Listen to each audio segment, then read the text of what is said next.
కూడా మంచిగా ఉండు. ఒకసారి పర్వేట అయినా అమ్ముకుందుండు మేము. రేట్ అంతా దిగిపోయిందని పరోట వేయకుండా గవర్నమెంట్ వేస్తామని అట్లనే ఉంచినాం. అంతా తడిసిపోయినా 2 వారాలు పోయినా. రేవంత్ రెడ్డి పరిపాలన ఏం లేదు, ఓటు వేసిందే వేస్ట్ అయిపోయింది. దానికి కేసీఆర్ వేసినా మంచిగా ఉండు. మరి మీరే తులం బంగారం ఫ్రీ బస్సు అని ఇస్తామని ఆశపడి రేవంత్ రెడ్డికి వేసినాం. రేవంత్ రెడ్డి ఏం చేయలే, ఏమి ఇయ్యలే మాకు. ఇగో ఇట్లనే అయిపోయింది. మళ్ళీ ఓట్లు ఇంకా ఎత్తామా? మళ్ళా ఎత్తామా? ఇంకా కోటీశ్వరాలు ఇంకా ఏది కోటీశ్వరం లేదు. ఆడబిడ్డలకు 2500 ఇస్తామని అన్నాడు, అది కూడా ఇయ్యలే మాకు. ఏమి ఇయ్యలే. ఎట్లా మీ పరిస్థితి? మా పరిస్థితి ఎట్లా? ఇక మేము చచ్చే పరిస్థితులు ఉన్నాయి. అంతా పోయినాయి మాయి. ఇంకేమున్నది? పరిస్థితి లేదు. ఇక ఏమంటాడు? కేసీఆర్ ఉన్నప్పుడు మంచిగా ఉన్నాయి. ప్రభుత్వం మంచిగా పోయినాయి. రేట్లు కూడా మంచిగా పెట్టిండు. ఇంత కిస్తీ కూడా పడకుండా వెంటనే పంపిండు. ఏం లేకుండా చేసిండు రేవంత్ రెడ్డి. రైతుల పండుగ పెడతాడు, మొత్తం కొంటానని చెప్తాడు. ఏది మరి? ఒక లారీ కూడా పంపుతలేడా రేవంత్ రెడ్డి? పంపుతా లారీకు ఎక్కడ ఆపుతాడు, గేట్ అవతలనే పంపుతాడు. ఇంట్లో రానే వస్తలేదు, మార్కెట్లోనే వస్తలేదు.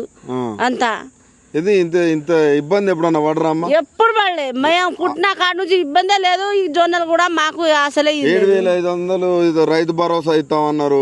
ఏమి ఇవ్వలేదు. రైతు భరోసా లేదు, ఏం లేదు. రుణమాఫీ 2 లక్షలు ఎక్కడ? ఎవరికి ఇచ్చిండు, ఎవరికి ఇచ్చిండో ఏం చేసిండు, మాకైతే ఇయ్యలే. మీకైతే ఇయ్యలే. మరి ఎట్లా అమ్మా ఇట్లా మార్పు అన్నారు, ఇందిరమ్మ రాజ్యం అన్నాడు. ఇంద్రమ రాజ్యం లేదు, ఏ రాజ్యం కూడా ఇయ్యలేదు. నోటిగా అనుకుంటానే పోయిండు కానీ ఎవరికి ఇయ్యలే, ఎవరికి చేయలేదు. మళ్ళీ ఓటు అడుగుతానికి వస్తే ఏం చెప్తావు? చెప్పుదని కొట్టాలి. ఎందుకంత ఎంత కోపం అని అంటే ఉన్న బుక్కడంతా పండించిన కష్టం చేసిందే పోతుంది మాకు. ఇక దానికి ఓటు వేసి ఏం లాభం? ఆయనకి ఇది చేస్తాడు, మాకేమైనా పెడతాడా? ఇప్పుడు యూరియా బస్సాలు దొరికినా? ఏడా దొరికి యూరియా బస్సాలు దొరకగానే పెద్ద మందులు వేసి కొద్ది గొప్ప పండుగ అంతా తడిసిపోతుంది. ఇంకా ఏమున్నది? అప్పుడు కష్టపడి మందులు కొట్టిరు, పండించారు. ఇప్పుడు పండించిన పంట వానపాలు అవుతుంది. కొనేటోడు లేడా? కొంట అని 2400 పెడతా అని అన్నాడు. దాని 2400 ఏడా ఉన్నాయో ఏం చేసి. మహిళలు ఓటేస్తారు, నేను వాళ్ళకి తులం బంగారం ఇస్తా అది అంటారు. నమ్ముతారా? ఇంకా నమ్ముతామా? ఇంకా నమ్ముడు లేదు, ఏం లేదు. ఇంకా నమ్ముడా?